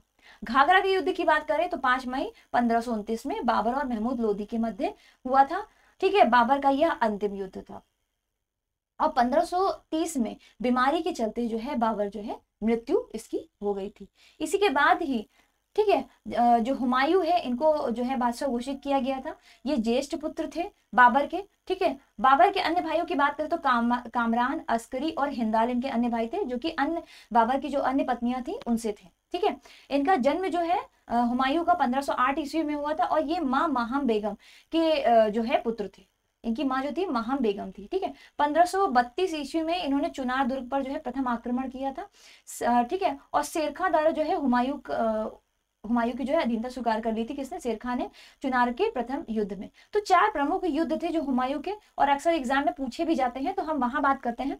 तो हुमायूं के जो 4 युद्ध थे, जो चुनार का युद्ध अभी मैंने बताया वो देवरा का युद्ध के नाम से जाना जाता है 1532 में, ठीक है। इसमें जो है हुमायूं विजेता हुआ, लेकिन उसके बाद जो है हुमायूं जो है विजय नहीं हुआ, 2 लगातार युद्धों में हारा शेर खां से। शेर खां जिसे शेरशाह सूरी भी कहा जाता है। इसके बाद चौसा का युद्ध होता है 1541 में, ठीक है। शेर खां इसमें विजेता होता है, ठीक है। और इसके अलावा फिर होता है कन्नौज या बिलग्राम का युद्ध, जो कि 17 मई 1540 में होता है। इसमें ये जो है इसमें भी हुमायूं परास्त होता है और शेर खां जो है विजयी होता है, ठीक है। सरहिंद का जो युद्ध हुआ था, इसमें फिर जाके 1555 में तब कहीं जाके हुमायूं ने जो है विजय प्राप्त की थी, ठीक है। लेकिन इसका नसीब देखिए कि 1556 में ये लाइब्रेरी की सीढ़ियों से लुढ़क कर जो है गिरकर मर जाता है, ठीक है। एक प्रसिद्ध जो है प्रसिद्ध विद्वान है, उन्होंने इनके बारे में बोला भी था कि हुमायूं जो है जिंदगी भर लड़खड़ाता रहा और अंत में भी वो लड़खड़ा कर ही मर गया, ठीक है। चलिए बात करते हैं अब शेरशाह सूरी के बारे में, ठीक है, जिसे शेर खां भी कहते हैं। इसके बचपन का नाम फरीद था, ठीक है। इसका जो मकबरा है वो सासाराम बिहार में बना हुआ है। अगर सुधार क्षेत्र की बात करें तो इसने राजस्व, प्रशासनिक सुधार, सैनिक सुधार, करेंसी प्रणाली में सुधार, ये सब किसने किए थे, शेरशाह सूरी ने किए थे, ठीक है। शुद्ध सोने, चांदी, तांबे के सिक्कों का जो प्रचलन है वो किसने करवाया था, ये शेरशाह सूरी द्वारा करवाया था। इसने तांबे के सिक्के का जो है दाम, तांबे के सिक्के का प्रचलन करवाया, ठीक है। तांबे का जो दाम होता है वो 1:64 चांदी के रुपए के बराबर होता है, मतलब कि 1 रुपया चांदी का तो 64 रुपया जो हो गया तांबे का, ठीक है। कृषकों की सहायता के लिए इसने पट्टा और कबूलियत चलाया। सड़कें आजम इसे इसलिए कहा जाता है क्योंकि इसने ग्रैंड ट्रंक रोड का जो है निर्माण करवाया था, जो कि बंगाल से लाहौर तक थी, ठीक है। इसका अंतिम युद्ध था कालिंजर का युद्ध, ठीक है। कालिंजर में क्या हुआ था कि जब शेरशाह जो सैनिक हुक्के हैं, मतलब जो गोले हैं, वो फेंकने में इतना व्यस्त था कि जो बारूद का एक गोला था, ठीक है, बारूद का जो एक गोला था वो इसकी तरफ आकर मतलब आके जो है गिर गया था, मतलब दीवार के दुर्ग से जो है टकराया और इसकी तरफ आके गिर गया, जिसमें जो है जो ये इसी गोले से टकरा कर, मतलब इसी का गोला जो है आग का गोला जो इसके ऊपर फट गया, ठीक है, जिससे हुआ क्या कि इसकी मृत्यु हो गई, ठीक है। और इसमें कहा भी जाता है इसके सौर मतलब शेरशाह सूरी जो है मारवाड़ के युद्ध में राजपूतों के सौर पराक्रम से प्रभावित होकर उसने कहा भी था कि मात्र एक मुट्ठी भर बाजरे के चक्कर में मैंने अपना राज्य साम्राज्य जो है खो बैठा। ये इसका प्रमुख जो है वाक्य था, ठीक है। और शेरशाह की मृत्यु जो है 22 मई 1545 में हो जाती है। इसी के बाद ही अकबर जो है जो हुमायूं की मृत्यु के बाद जो है अकबर का शासन आता है। अब हम बात करते हैं अकबर, ठीक है। अकबर जिसका जन्म 15 अक्टूबर 1542 को राजा बीर साल के यहाँ हुआ था, ठीक है। 1556 में ही, मतलब 14 वर्ष की उम्र में ही इसको बादशाह घोषित कर दिया गया था।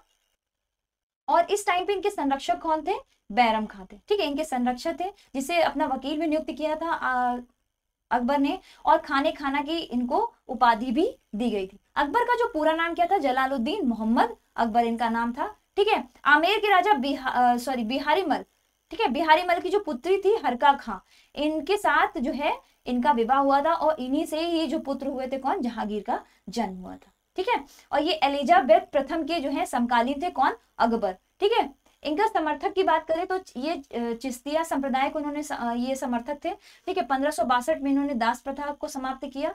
इसके अलावा 1563 में इन्होंने तीर्थ यात्रा कर जो है ये भी समाप्त किया था। अकबर जो है अपने आप में, ठीक है, सबसे ज्यादा कह सकते हैं कि बहुत ही ज्यादा फेमस या प्रसिद्ध राजा के रूप में सामने आए थे। ये प्रजा का सबसे ज्यादा ध्यान रखते थे, ठीक है। इन्होंने इसी ध्यान को चलते ही ये ब्राह्मणों चाहे हिंदू हो या मुस्लिम उन सबके लिए एक जैसा व्यवहार किया। इन्होंने तीर्थ यात्रा कर जो समाप्त किया, फिर इन्होंने जजिया कर को भी समाप्त किया। फिर ये जो है इन्होंने बाल विवाह और सती प्रथा को भी रोकने का प्रयास किया। लड़कियों को तो इन्होंने ये भी कहा कि मतलब हर लड़की को अपने मन से जीवन साथी चुनने का अधिकार है, ठीक है, अपनी शिक्षा लेने का अधिकार है। ये तक इन्होंने स्टेटमेंट दिया था, किसके लिए, बालिकाओं के लिए, ठीक है। अगर हम बात करें इनके लिए इंपॉर्टेंट क्या है तो इन्होंने आईने दहसाला, जो कि वास्तविक प्रणेता कौन है, टोडरमल था, ठीक है। इसे टोडरमल बंदोबस्त भी कहा जाता है। और ये अकबर के 24वें काल में जो है इसके आईने दहसाला की जो है प्रारंभ किया गया था, ठीक है। इसमें कौन कौन सी प्रसिद्ध चीजें प्रारंभ हुई थी और कहाँ से क्वेश्चन बन सकते हैं, ये आपके यहाँ पे डाले गए। इसके अलावा तौहीद ए इलाही की बात करें तो इसका अन्य नाम क्या था, दीन ए इलाही, ठीक है। दीन ए इलाही इसका अन्य नाम था। इसकी स्थापना जो है 1582 में हुई थी। धर्मों के मूल सिद्धांत सम्मिलित कर इसे सर्वमान्य बनाने का जो है प्रयास किया गया था। हालांकि इसमें जो है अकबर नाकाम हुए थे, ठीक है, क्योंकि जनता जो थी वो किसी अन्य धर्म को अपनाना नहीं चाहती थी, ठीक है। ये सूफी सर्वेश्वरवाद पर आधारित पद्धति थी। प्रधान इसके पुरोहित जो थे अबुल फजल थे और बीरबल मात्र एक ऐसे हिंदू थे जिन्होंने इसको स्वीकार किया था, ठीक है। अब हम बात कर लेते हैं इनके सैन्य विभाग की। तो मीर बख्शी जो है इनके सैन्य विभाग का प्रमुख हुआ करता था। मीर बख्शी एक पद हुआ, आधिकारिक पद हुआ करता था, ठीक है। सैन्य वेतन और संगठन का कार्य जो है मीर बख्शी का हुआ करता था, ठीक है। 1573 में जो है घोड़े दाखने की प्रथा का जो पुनः प्रचलन है वो किसने किया था? वो अकबर द्वारा कराया गया था। इससे पहले किसने किया था? इसके पहले अलाउद्दीन खिलजी ने करवाया था, ठीक है। 1574 और 75 की बात करें तो मनसबदारी व्यवस्था का मतलब जो आधार पर सैन्य संगठन अगर किसी ने किया था तो वो अकबर थे। मनसबदारी व्यवस्था का प्रारंभ किसने कराया था?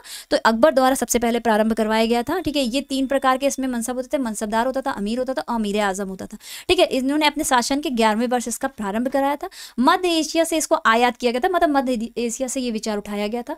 दशमलव प्रणाली पर आधारित था, ठीक है। मनसबदार पद जो होता था वो अधिकारी होता था, मनसबदार, ठीक है, इस पद का। और मनसब और ये मनसब श्रेणी, ये जो है एक श्रेणी होती थी, ये पद होता था और इसका जो अधिकारी होता था वो मनसबदार होता था, ठीक है। अब चलिए हम बात कर लेते हैं जहांगीर की, ठीक है। जहांगीर की बात करें तो ये अकबर के पुत्र थे, जिसे हम सलीम के नाम से भी जानते हैं। इनका जन्म जो था 30 अगस्त 1569 को हुआ था। 1605 में इन्होंने राज्याभिषेक अपना करवाया था, कहाँ पर? आगरा में, ठीक है। नुसरुद्दीन मोहम्मद जहांगीर बादशाह गाजी की उपाधि जो है इन्होंने दी थी। बहुत बड़ा नाम है लेकिन ये याद रखना जरूरी है क्योंकि पूछा गया है, इसलिए इसका नाम भी यहाँ पे इंपॉर्टेंट बन जाता है, ठीक है। इनकी पत्नी थी मानबाई, ठीक है, जो कि एक भगवान दास की पुत्री थी, ठीक है। इसके अलावा जगत गोसाई थी जो कि उदय सिंह की पुत्री थी, ठीक है। यहाँ से ये पता चलता है कि ये मुस्लिम होते हुए भी इनके जो है हिंदू शासकों के साथ बहुत ही अच्छे संबंध थे। यहाँ तक सिर्फ ऐसे ही संबंध नहीं थे, वैवाहिक संबंध भी इनके बीच में अच्छे थे, ठीक है। चित्तौड़ की संधि जो है 1615 ईस्वी में राणा अमर सिंह के साथ इन्होंने चित्तौड़ की संधि की थी, जिसको जीतने के बाद जो है चित्तौड़ जो है अमर सिंह को वापस कर दिया था, ठीक है। अब बात कर लेते हैं जुनता दल या नूरजहां गुट भी इसको कहा जाता है। तो ये नूरजहां, जहांगीर के विवाह के बाद जो है नूरजहां द्वारा जो है जुनता दल की स्थापना कराई गई थी। और इसमें सदस्य कौन कौन से थे? तो एतमाद दौला जो कि इनके पिता थे, किसके? नूरजहां के, ठीक है। और असमत बेगम जो है इनकी माँ थी, आसफ खां भाई था, और शहजादा खुर्रम जो है ये शाहजहां, जो इसको शाहजहां प्रेजेंट में जानते हैं, ठीक है, ये क्या थे? इसके सदस्य थे, ठीक है। शिष्टमंडल की बात करें तो शिष्टमंडल इसमें एक बनाया गया था जिसमें विलियम हॉकिंस जो है ये ईस्ट इंडिया कंपनी का जो है राजदूत है, ये होता है, ठीक है। ये इसको जो है जहांगीर के द्वारा इंग्लिश खां की उपाधि दी गई थी। इसके अलावा कौन कौन था शिष्टमंडल के अंतर्गत? सर थॉमस रो था, ठीक है, जो कि ब्रिटेन के राजा जेम्स प्रथम जो थे इनके राजदूत के रूप में जो है ये जहांगीर के समय आया था, ठीक है। और इसके अलावा कौन शामिल था शिष्टमंडल में? तो फ्रांसिस्को पेलवोर्ड जो है ये डच पर्यटक था, ये भी शामिल था। इसकी पुस्तक कौन सी थी? रेमांस्ट्रेटी, ठीक है। अब हम बात कर लेते हैं स्थापत्य और साहित्य और चित्रकला की। तो स्थापत्य कला की बात करें तो स्थापत्य में अगर हम बात करें तो जहांगीर का मकबरा है, ठीक है, जिसे सहदरा या लाहौर जो कि लाहौर में है, ठीक है। और इसके अलावा एतमाद दौला का मकबरा जो 1622 से 28 के मध्य नूरजहां द्वारा अपने पिता की याद में बनवाया गया था। पूर्णतः संगमरमर से निर्मित था। और पित्राधूरा का जो प्रयोग है पहली बार इसमें किया। इसमें होता क्या है कि इसमें जो नक्काशीदार मतलब जो है पत्थर पे जो है बनवाया जाता और उसमें जो है रत्न गढ़वाए जाते थे। तो ये पित्राधूरा की इसको जो है वो कहा जाता था, पित्राधूरा की मतलब एक तरह से शैली कही जाती थी, ठीक है। उस्ताद मसूर खां जो है जिसे नादिर उल अस्त्र लिखा था, ठीक है, ये पक्षी विशेषज्ञ चित्रकार था। अबुल हसन जिसने नादिर उल जमा लिखा था, ये व्यक्ति चित्र में इसको महारत हासिल था। जहांगीर के समय थे ये, ठीक है। तुजुक ए जहांगीरी जो है कि एक आत्मकथा थी, किसकी? जहांगीर की थी और जहांगीर द्वारा लिखी गई थी। ये फारसी भाषा में थी, ठीक है। 2 अस्पा सिंह अस्पा जो प्रथा है ये किसके समय शुरू हुई थी? तो ये जहांगीर के समय ही शुरू हुई थी। अब हम बात कर लेते हैं शाहजहां की। तो शाहजहां की बात करें तो इसका जन्म जो है 1592 ईस्वी में हुआ था और इसका भी राज्याभिषेक जो है आगरा में होता। जहां जहांगीर का हुआ था वहीं शाहजहां का भी हुआ था, ठीक है। इन्होंने अपने पिता का विद्रोही किया था, ठीक है। उसके बाद इनका राज्याभिषेक आगरा में हुआ। इन्होंने आगरा से जो है दिल्ली स्थापित कर ली थी राजधानी। इन्होंने उपाधि कौन कौन सी दी थी? तो अबुल मुजफ्फर शहाबुद्दीन मोहम्मद साहिब किरने सानी, ठीक है, ये उपाधि जो है इन्होंने धारण की थी। 1633 में अहमदनगर मुगल साम्राज्य में सम्मिलित हो गया था और इसके बाद इन्होंने गोलकुंडा और बीजापुर की जो है संधि कर दी थी, ठीक है। औरंगजेब 1536 से 44 के मध्य जो है शाहजहां का जो पुत्र था ये दक्कन का सूबेदार नियुक्त हुआ था और 1552 में ये दोबारा सूबेदार जो है नियुक्त किया गया था, ठीक है। शाहजहां की बात करें, अगर हम कंधार की बात करें तो कंधार में अंतिम रूप से मुगलों का अधिकार से वापस हो, क्योंकि कंधार जो एक ऐसा जगह थी जहां पर जो है हर बार युद्ध लड़ा जाता था, लेकिन जब ये शाहजहां जब आए थे तब कंधार जो है फाइनली जो है मुगलों के हाथ से चला गया था, जो कि दोबारा वापस नहीं आया। ठीक है, अब हम बात करते हैं इनके शासनकाल की।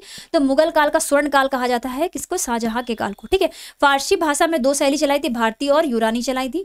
कलीम राजकवि जो है इनको नियुक्त किया गया था। इसके अलावा जो प्रसिद्ध क्वेश्चन जो है जहां से बनता है, तो कविंद्राचार्य जो थे ये शाहजहां के आश्रित कवि थे। ठीक है, शाहजहां के कौन थे? आश्रित कवि थे। इनको इन्होंने कौन सी रचना रची थी? तो कविंद्र कल्पलता जो है ये रचना रची थी, और इन्होंने ही निवेदन करके जो है तीर्थ यात्रा कर को जो है समाप्त करवाया था शाहजहां के द्वारा। और इनको उपाधि कौन सी मिली थी? तो इनको सरस्वती की उपाधि जो है प्रदान की गई थी। अब हम बात कर लेते हैं शाहजहां के टाइम के स्थापत्य के बारे में। तो इसके स्थापत्य में जो है बहुत प्रसिद्ध है दिल्ली का जामा मस्जिद। ठीक है, जामा मस्जिद की जो स्थापना है शाहजहां के द्वारा करी गई थी।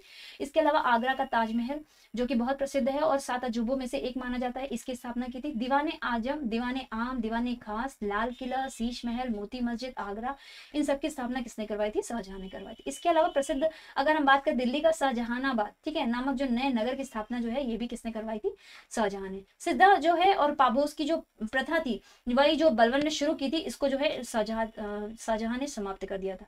इसके बाद ही आ जाते हैं औरंगजेब। औरंगजेब को अपनी गद्दी पाने के लिए बहुत से युद्ध लड़ने पड़े थे, इसीलिए इनका 2 बार राज्याभिषेक होता। एक बार 31 जुलाई 1658 में हुआ था, और एक इनका राज्याभिषेक जो है 15 जून 1659 में हुआ था। तो पहले जब राज्याभिषेक हुआ तो उस टाइम पे जो उत्तरधारी का युद्ध जो इन्होंने लड़ा था वो था धर्मत का युद्ध, जो 15 अप्रैल 1658 में हुआ था, दारा शिकोह के विरुद्ध हुआ था। ठीक है, इसके बाद ही इन्होंने अपने आप को जो है राज्याभिषेक कराया। फिर सामूगढ़ का जब युद्ध हुआ जो कि दारा शिकोह के ही मतलब खिलाफ हुआ था, जिसमें औरंगजेब और मुराद, ठीक है, मुराद जो इनका भाई था, मतलब तीनों ही भाई थे। ठीक है, तो औरंगजेब और मुराद मिलकर जो है दारा शिकोह को हराते हैं। ठीक है, और इसके बाद 1559 में फिर से राज्याभिषेक जो है होता है। संधि की बात करें तो पुरंदर की संधि जो है 1665 में हुई थी। ठीक है, और किसके मध्य हुई थी? तो राजा जयसिंह और शिवाजी के मध्य हुई थी। तो यहाँ राजा जयसिंह की बात हो रही है, तो राजा जयसिंह को जो है औरंगजेब ने ही भेजा था किसके खिलाफ लड़ने के लिए? शिवाजी से लड़ने के लिए। ठीक है, जिसमें क्या हुआ था कि शिवाजी की हार हुई थी, और इसके बाद ही ये जयसिंह से जो है संधि कर लेते हैं। ठीक है, जिसे पुरंदर की संधि हम के नाम से जानते हैं। अब हम बात कर लेते हैं मुगल काल के प्रशासन के बारे में। तो जिले की बात करें तो 2 सरकार नाम, ठीक है, जिले को 2 सरकार नाम दिया जाता था। सूबा जो है 2 सरकार के जो जिले को जो है सरकार नाम भी कहा जाता था। सूबा जो है कई सरकारों या जिलों में बटा होता था, सरकार को जिला भी कहते थे। ठीक है, इसके अलावा सरकार जो है पुनः परगना या महल में विभाजित हो जाता था। ठीक है, जिसमें जो है सरकार का जो प्रमुख अधिकारी जो होता था वो कौन होता था? फौजदार होता था या फिर अमलगुजार होता था। ठीक है, काजी, कोतवाल, बितक्ची और खजानदार, ये सब जो होते थे सरकार के अंदर, जिले के अंदर जो है अधिकारी होते थे, अलग अलग पद पे होते थे। ठीक है, इसमें जो मीर बख्शी होता था वो सैन्य विभाग का प्रधान होता था, जो कि आपने देखा ही था, अकबर के टाइम पे भी था। ठीक है, सरखत नामक प्रमाण पत्र द्वारा इसको मासिक वेतन निर्धारण करता था कौन? मीर बख्शी। मीर बख्शी जो है ये प्रांतों के बख्शियों पर नियंत्रण भी करता था और भू राजस्व अधिकारियों का पर्यवेक्षण भी करता था। ठीक है, अब हम बात कर लेते हैं मनसबदारी व्यवस्था की। तो 33 वर्ग मतलब कुल 66 जो है इसमें प्रचलन था किसका? मनसबदारी व्यवस्था का। अकबर के शासनकाल के 40वें वर्ष जो है जात और सवार जो है इसकी व्यवस्था की गई थी, देहरी व्यवस्था लागू की गई थी।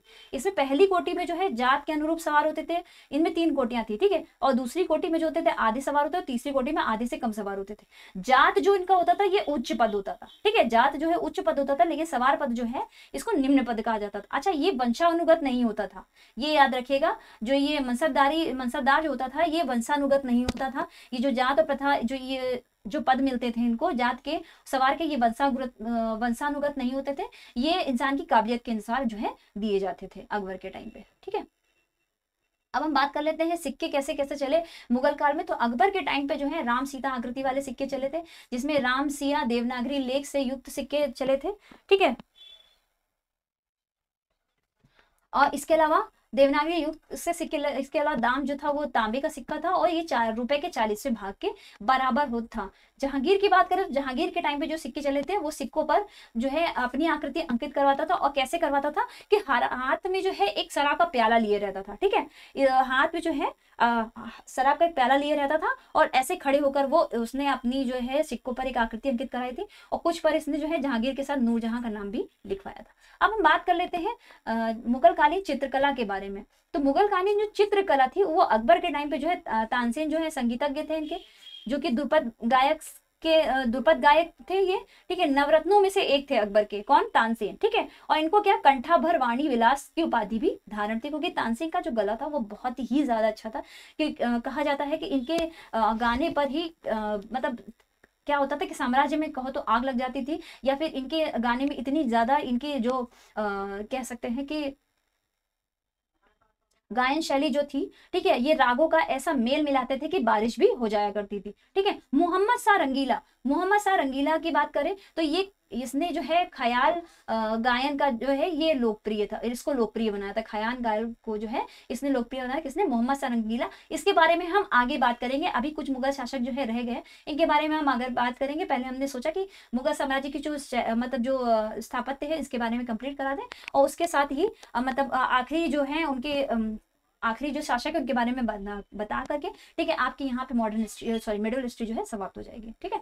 औरंगजेब की बात करें तो संगीत जो है, संगीत इस्लाम विरोधी था ये, इसने संगीत पे पाबंदी लगा के रखी थी। स्वयं एक बीड़ा वादक था, क्योंकि औरंगजेब जो है ये शराब का भी परहेज करता था और बीड़ा का भी परहेज करता था, लेकिन खुद में अगर देखा जाए जो जानकारी मिलती है कि ये बहुत ही अच्छा बीड़ा बजाता था, ठीक है, इसीलिए इसे औरंगजेब को जिंदा पीर भी कहा जाता था। अब हम चित्रकला की अगर हम बात करें तो मुगल शहरी में जो प्रारंभ हुई थी चित्रकला, वो हुमायूं के टाइम पे हुई थी। हुमायूं के चित्रकार कौन कौन से थे? तो मीर सैयद अली और ख्वाजा अब्दुस्तमद, ठीक है। अकबर के चित्रकार कौन कौन से थे? तो दसवंत था, ठीक है, जिसने आत्महत्या कर ली थी, और बसावन था।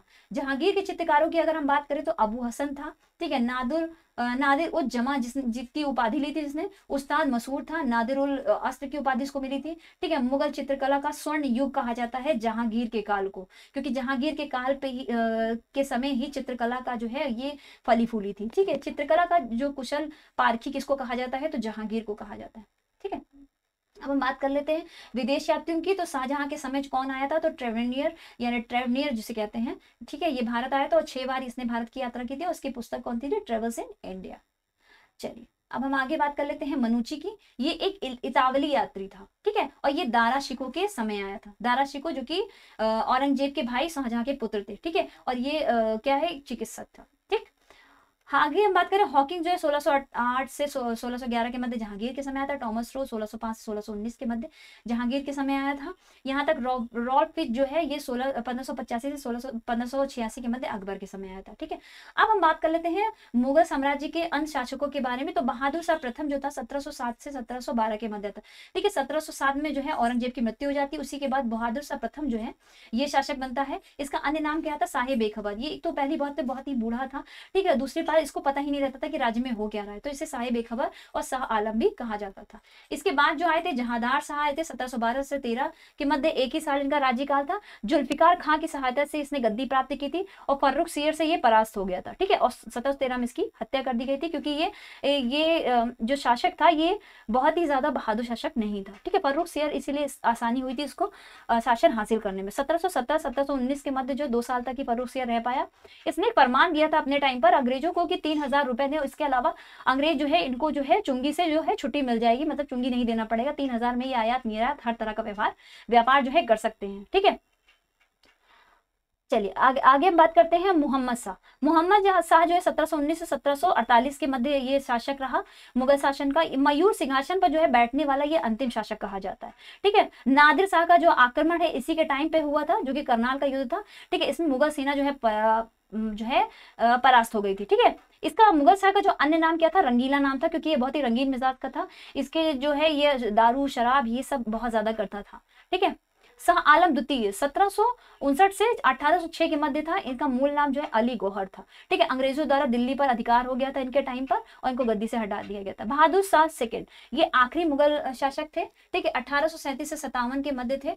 बिना साम्राज्य का सम्राट इसको कहा जाता है, क्योंकि इनके हाथ में दिल्ली थी नहीं, ये पेंशन पर जीवित थे, अंग्रेजों के अधीन थे। अंग्रेजों का ही जो है मतलब पूरा जो शासन था वो दिल्ली पर था, ठीक है। ये नाम मात्र शासक रह गए थे, इसीलिए इन्हें बिना साम्राज्य का शासक भी कहा जाता है। 1862 में इनकी मृत्यु हो जाती है, क्योंकि 1857 के युद्ध के दौरान जो है इनको जो है मतलब जो सैनिक होते हैं इनको अपना जो है मतलब शासक जो है घोषित करते हैं, ठीक है। अपनी जो मतलब युद्ध के जो अध्यक्ष है वो इन्हें घोषित करते हैं, लेकिन फिर होता क्या है कि अंग्रेज जो है दोबारा आक्रमण कर देते हैं और इसको जो है रंगून भेज देते हैं, और रंगून में ही ये पेंशन के द्वारा जिंदा रहता है और 1862 में इसकी मृत्यु हो जाती है।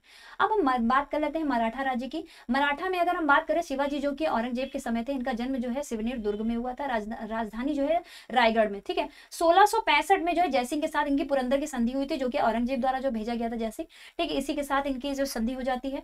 1666 में औरंगजेब द्वारा जो ये आगरा में कैद कर लिए जाते हैं, ठीक है, और 1674 में इनके राज्याभिषेक के बाद छत्रपति की उपाधि लेते हैं और 1680 में फिर इनकी मृत्यु हो जाती है। शिवाजी के जो पूछा जाता है, शिवाजी के अष्टप्रधान पेशवा, अमात्य, ठीक है, मुआदार, ठीक है, वाकया नवीस मंत्री, सचिव, सुरुन 20 न्यायाधीश, पंडित राव, सेनापति, सरे नौबत, सुमत दवीर, ठीक है, ये कौन थे? ये शिवाजी के अष्टप्रधान थे, ठीक है। अब हम बात कर लेते हैं गुरु नानक और सिख संप्रदाय के। हमने बोला था कि सिख संप्रदाय के बारे में हम आगे डिटेल में बात करेंगे, क्योंकि यहाँ से क्वेश्चन बनते हैं। तो गुरु नानक जो है ये सिख समुदाय के जो है सिख संप्रदाय के संस्थापक होते हैं। इनका जन्म जो है 1569 में तलवड़ी में हुआ था, नानका साहिब में, ठीक है। 1547 में डेरा बाबा करतारपुर में इनकी मृत्यु हो जाती है। शिक्षा जो है ये ईश्वरवाद के विश्वास करते थे और ये निर्गुण ब्रह्मा उपासना पर इन्होंने बल दिया था। इनकी रचनाएं कौन कौन सी थी? तो इनकी रचनाएं थी सबद, जपती साहिब, ठीक है। सिकंदर लोदी के, जैसा कि मैंने बताया था, ये समकालीन थे, ठीक है। और इन्होंने सिख धर्म की जो स्थापना है वो सिकंदर लोदी के समय की थी। इनका जो सबसे प्रमुख कार्य है, जो पूछा जाता है कि इन्होंने गुरु लंगर की स्थापना किसने की? तो गुरु नानक ने की थी। और ये जो है मुफ्त सामुदायिक रसोई की शुरुआत इन्होंने की थी। इसमें कोई भी आकर जो है मतलब भोजन कर सकता था, कोई भी गरीब आकर भोजन कर सकता था, और आज भी ये प्रथा जो है चली आ रही है। इसके बाद दूसरे गुरु आए थे गुरु अंगद। गुरु अंगद जो है 1539 से 1552 के मध्य आए थे, ठीक है। गुलमुखी लिपि के जनक कहे जाते, गुरुमुखी लिपि के, ठीक है। मूल नाम जो इनका था भाई लहना नाम था इनका। इनकी जो स्थानीय भाषा थी, गुरु नानक के उपदेशों का संकलन जो है इन्होंने स्थानीय भाषा में किया था, ठीक है। इसके बाद आ जाते हैं गुरु अमरदास, ठीक है। ये धार्मिक संप्रदाय को इन्होंने 22 गद्दियों में बांटा था और ये तीसरे गुरु थे, ठीक है। इसके अलावा गुरु रामदास ये चौथे गुरु थे। मूल नाम इनका रामदासपुर था, ठीक है। अमृतसर की जो स्थापना की थी, और अमृतसर की जो स्थापना की थी जिस जमीन पर की थी वो अकबर द्वारा दी गई थी। अकबर ने जो है 500 बीघा जमीन दी थी, ठीक है, किसी को? गुरु रामदास को, ठीक है। और इसी पे ही अमृतसर की स्थापना हुई थी, ठीक है। और गुरु पद को जो पैतृक घोषित करने का श्रेय भी किसको जाता है? गुरु रामदास को जाता है। पांचवें गुरु थे गुरु अर्जन देव, ठीक है। इन्होंने आदि ग्रंथ का संकलन किया था। खुसरो की सहायता करने, खुसरो कौन था? वो जहांगीर का पुत्र था। इसकी सहायता करने के वजह से ही जो है जहांगीर द्वारा इनको जो है फांसी दे दी गई थी, ठीक है। और अमृतसर में जो दरबार साहिब की स्थापना है वो गुरु अर्जन देव के द्वारा की गई थी। गुरु हरगोविंद की बात करें, 1606 से 1644 के मध्य थे। अकाल तख्त की स्थापना इन्होंने करी थी। सिखों के लड़ाकू जाति में इन्होंने बदला था। गुरु हरदयाल जो है ये दारा शिकोह का इन्होंने समर्थन किया था, ठीक है। 1644 से 1661 के मध्य औरंगजेब को बुलावे पर इन्होंने अपने पुत्र को भेज दिया था और खुद नहीं गए थे। गुरु हरकिशन ये सबसे कम अवधि के थे, क्योंकि ये 8 वर्ष की आयु में ही चेचक से इनकी मृत्यु हो जाती है, और ये बाल गुरु के उपनाम से भी जाने जाते हैं। अब हम बात करेंगे गुरु तेग बहादुर की, जिसको औरंगजेब द्वारा जो है क्या है मृत्यु प्रदान की गई थी, ठीक है। 2 ऐसे गुरु थे जो मुगलों द्वारा जो है मृत्यु प्रदान किए गए थे। कौन से? गुरु अर्जन देव और गुरु तेग बहादुर, जिसमें गुरु अर्जन देव जो है वो जहांगीर के द्वारा और गुरु तेग बहादुर जो है ये औरंगजेब के द्वारा इनको मृत्यु प्रदान की गई, ठीक है। आनंदपुर साहिब की इन्होंने स्थापना की थी। ये किसानों का नेतृत्व करते थे, और गुरुओं में देखा जाए तो सबसे बहादुर गुरु यही थे। इन्होंने इस्लाम ना स्वीकार करने की वजह से ही औरंगजेब द्वारा जो है इनकी मृत्यु करवा दी गई थी, ठीक है। गुरु गोविंद जो है ये सिख समुदाय के आखिरी गुरु थे, सिख संप्रदाय के आखिरी गुरु थे। 1675 से 1708 के मध्य इनका टाइम था। 13 अप्रैल 1699 में खालसा की इन्होंने स्थापना की थी, और इन्हीं के नाम के साथ जो ये नाम के साथ सिंह और कौर लगाना इन्होंने प्रारंभ करवाया था। और ये 5 तरह के कंकार चलाते थे: कड़ा, कृपाल, कंधा, कंघा, केश और कच्छा, ठीक है। इसका प्रयोग जो है आज संवैधानिक रूप से भी सिखों को ये मतलब जो ये प्राप्त है, संवैधानिक अधिकार है कि वो जो कपाट है वो अपने साथ रख सकते हैं।